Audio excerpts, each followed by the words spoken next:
Hello friends, welcome back to my channel. কেমন আছো তোমরা? আশা করব অনেক ভালো আছো।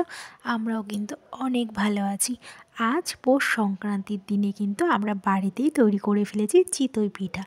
পিঠে কিন্তু সবারই কম বেশি খেতে খুবই ভালো লাগে, ছোট বড় সবারই কিন্তু পিঠে খেতে খুবই ভালো লাগে। আর পৌষ সংক্রান্তির দিনে কিন্তু পিঠে সবার বাড়িতেই কম বেশি তৈরি করা হয়। আজকে কিন্তু আমরা বাড়িতে তৈরি করে ফেলেছি চিতই পিঠে। খুবই সিম্পল পদ্ধতিতে কিন্তু আমরা এই পিঠে তৈরি করে ফেলেছি। আমরা কিন্তু সিদ্ধ চাল শিলে বেটেই কিন্তু বানিয়ে নিয়েছি নরম তুলতুলে দুধ দিয়ে চিতই পিঠা। তাহলে চলো আজকের ভিডিওটা শুরু করা যাক। আর বেশি কথা বললাম না, আর তোমরা কিন্তু ভিডিওটা পুরোটা দেখে নিও, একদম স্কিপ করো না। তো দেখো, তার জন্য কিন্তু আমরা আগের দিন রাতে সিদ্ধ চাল ভিজিয়ে রেখেছিলাম। এবার সিদ্ধ চালগুলিকে কিন্তু আমরা শিলে ভালো করে বেটে নেব, কারণ শিলে বেটে কিন্তু পিঠে করলে খুব ভালো খেতে হয়। এর জন্য কিন্তু আমরা চালটাকে শিলেই বেটে নিচ্ছি। শিলে বাটতে একটু টাইম লাগে যেহেতু, কিন্তু খেতে কিন্তু খুবই ভালো লাগে। এর জন্য আমরা শিলে কিন্তু চালটাকে খুব সুন্দর করে কিন্তু বেটে নিচ্ছি। খুব মিহি করেই কিন্তু চালটাকে বেটে নিতে হবে, যেন একটুও দানা না থাকে। দেখো, আমাদের কিন্তু শিলে বাটা হচ্ছে। আমরা এরকম করে কিন্তু সব চালগুলিকে বেটে নেব। তোমরা দেখলেই বুঝতে পারবে যে আমাদের চালটা কত সুন্দর বাটা হয়েছে, পুরো মিহি বাটা হয়ে গেছে। দেখো কতটা সুন্দর হয়ে গেছে। বাটা চালটাকে কিন্তু একটি পাত্রে তুলে নিয়েছি। এবার কিন্তু আমরা গ্যাসে সামান্য উষ্ণ গরম জল করে লবণ দিয়ে কিন্তু চাল বাটাটা লবণে গুলে নেব। দেখো, আমরা উষ্ণ গরম জলের মধ্যে লবণ দিয়ে চাল বাটাটাকে খুব সুন্দর করে কিন্তু আমরা গুলে নিচ্ছি। গোলাটা কিন্তু একদম পাতলাও করব না, আবার খুব বেশি কিন্তু ঘনও করব না, ঠিক এরকমই হবে। আমরা খুব সুন্দর করে কিন্তু গুলে নিচ্ছি চালটাকে। আর বাটা চালটা না খুব মিহি হয়েছে। দেখো, আমরা ঠিক এরকমভাবেই কিন্তু ভালো করে আমরা মিশিয়ে নিচ্ছি চালের সঙ্গে। আমাদের খুব ভালো করে মিশিয়ে নেওয়া হয়ে গেছে।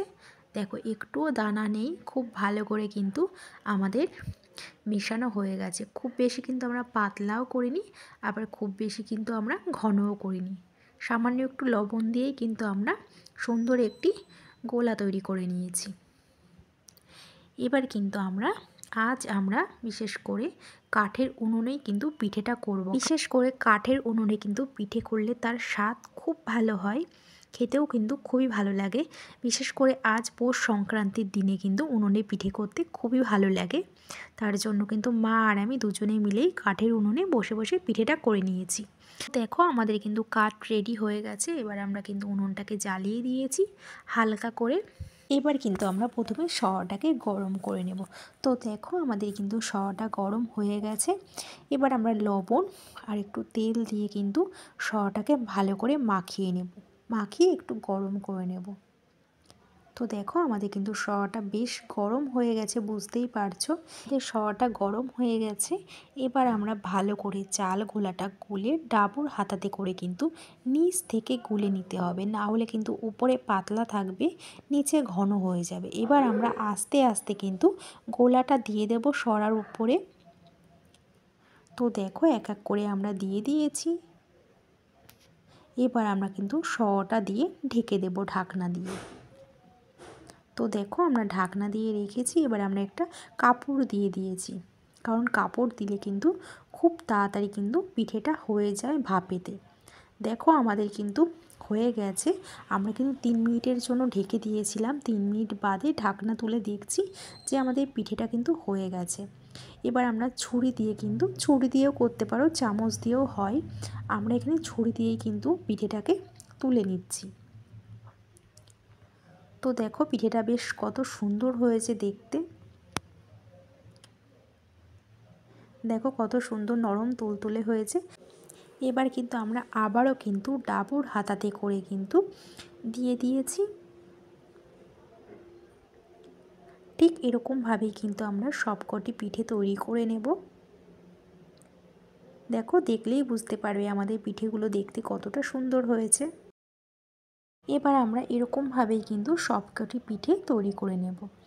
তো দেখো আমরা সরাতে কিন্তু পিঠে দিয়ে দিয়েছি। আমরা এরকমভাবেই কিন্তু সবকটি পিঠে তৈরি করে নেব। আর কাঠের উনুনে করতে কিন্তু পিঠে খুবই ভালো লাগে আর খেতেও কিন্তু খুব ভালো টেস্ট হয়। এর জন্য কিন্তু আমরা পৌষ সংক্রান্তির দিনে কিন্তু প্রত্যেক বছরই কিন্তু আমরা কাঠের উনুনে পিঠে করি। তো দেখো আমাদের পিঠে কিন্তু তৈরি হয়ে গেছে। এবার কিন্তু আমরা এক এক করে কিন্তু চাকুর সাহায্যে কিন্তু পিঠেগুলিকে তুলে নেব।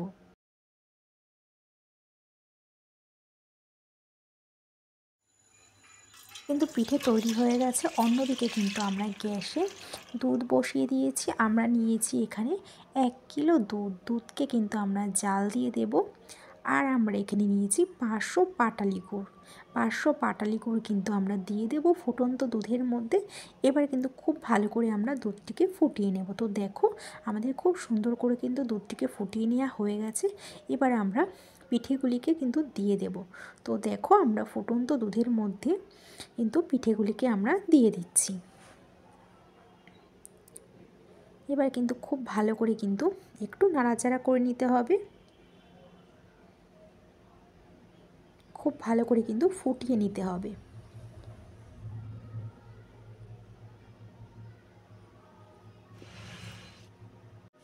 দেখো পিঠেগুলো কত সুন্দর ফুটে গেছে। এবার কিন্তু আমাদের পিঠেগুলি বেশ নরম হয়ে গেছে। এবার কিন্তু আমরা পিঠেগুলিকে একটু নামিয়ে নেব। তো দেখো আমাদের কিন্তু তৈরি হয়ে গেছে আমাদের সেদ্ধ চাল দিয়ে নরম তুলতুলে চিতই পিঠা। আমাদের তৈরি হয়ে গেছে চিতই পিঠা। এবার আমরা কিন্তু নামিয়ে ফেলেছি। তো ফ্রেন্ডস, কেমন হয়েছে আজকে আমাদের চিতই পিঠা রেসিপিটা? আজকের রেসিপিটা যদি তোমাদের ভালো লেগে থাকে তাহলে কিন্তু অবশ্যই একটি কমেন্ট করে জানিও। আর তোমরাও বাড়িতে কে কে পিঠে করেছো সেটাও কিন্তু কমেন্ট করে জানিও। আজ এই পর্যন্ত, আবার দেখা হবে নেক্সট ভিডিওতে। ততক্ষণ তোমরা সুস্থ থেকো, ভালো থেকো।